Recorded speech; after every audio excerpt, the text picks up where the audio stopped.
अब गर्मी में 4 बजे वाला आपकी वंदना। हाँ लेट हो जाए। चलो हे बनी हला स्वागत करती हूँ दीदी के चैनल पे। खुशबू गीत के चैनल पर हमारे दीदी देखे बहुत दिन हो गया ढेर सारा प्यार आशीर्वाद और सुना रही हैं कोई तड़कता लाचारी। सुनिए और आनंद लीजिए गीत का और सपोर्ट करते रहिए। समरे सूरतिया के बालम मीना देखे जियरौना माने। समरे सूरतिया के बालम मीना देखे जियरौना माने। वही रे बालमुआ के काली काली जुलफी।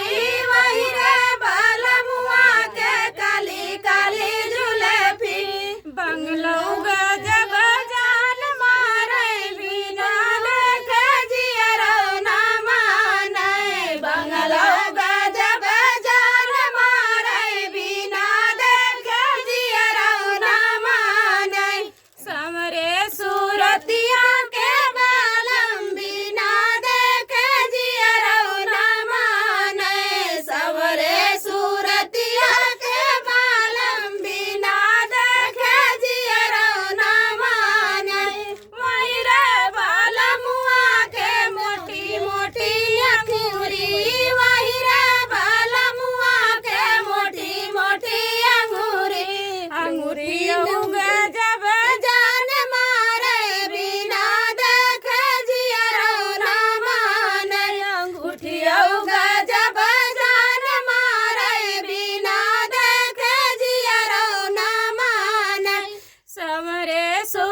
लखा थिर के कर कैसे